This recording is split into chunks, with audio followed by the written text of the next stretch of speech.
Perkenalkan, saya Itrohmatun, calon guru penggerak Angkatan 6 dari TK Muslimat NU 110 Irsadul Atfal, Jatirembe, Benceng, Gresik, akan mempresentasikan koneksi antar materi yang berupa kesimpulan dan refleksi modul 1.1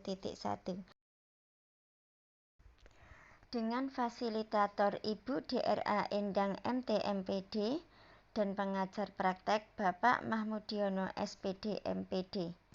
Selamat menyaksikan. Adapun kesimpulan dan penjelasan yang pertama yaitu trilogi pendidikan yang berupa ing ngarsa sung tulodo, di depan memberi keteladanan.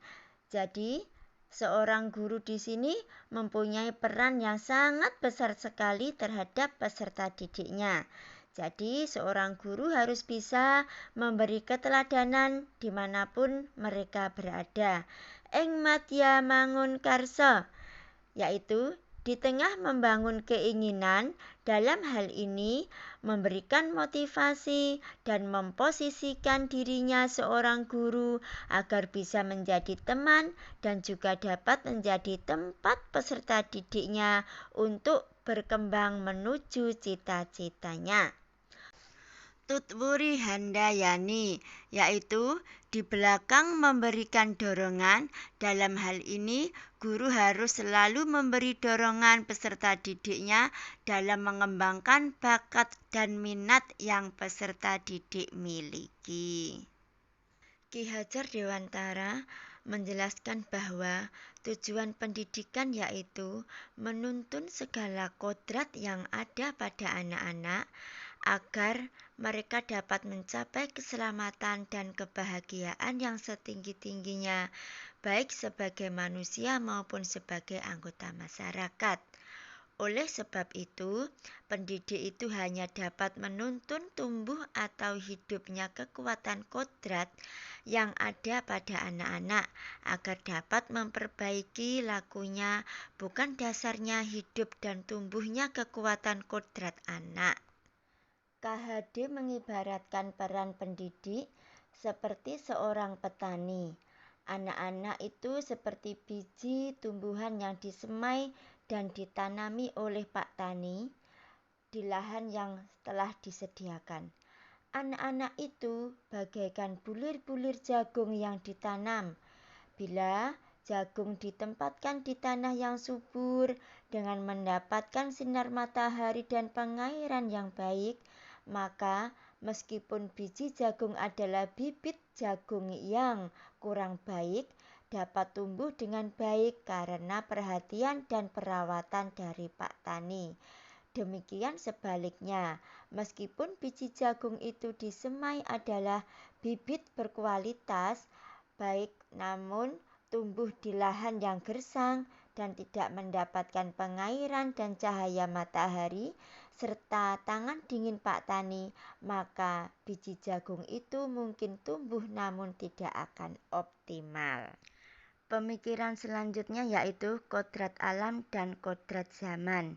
KHD menjelaskan bahwa dasar pendidikan anak berhubungan dengan kodrat alam dan kodrat zaman. Kodrat alam berkaitan dengan sifat dan bentuk lingkungan di mana anak berada. Sedangkan kodrat zaman berkaitan dengan isi dan irama. Dan didiklah anak sesuai dengan zamannya. Keempat yaitu budi pekerti atau watak atau karakter, merupakan perpaduan antara gerak pikiran, perasaan, dan kehendak atau kemauan sehingga menimbulkan tenaga. Budi pekerti melatih anak untuk memiliki kesadaran diri yang utuh untuk menjadi dirinya dan untuk berbuat baik kepada sesama manusia. Sebelumnya saya hanya sebagai guru yang mentransfer ilmu saja. Bagaimana materi yang saya sampaikan bisa diterima oleh siswa, dan saya mengabaikan karakter dan daya serap siswa yang berbeda-beda tanpa melakukan refleksi. Yang kedua dengan teacher center Proses pembelajaran berfokus kepada saya. Murid hanya mendengarkan, guru yang menentukan topik untuk belajar. Dan menurut saya, jika mendapat nilai yang bagus dan mengumpulkan tugas yang tepat waktu, itu adalah anak yang berhasil.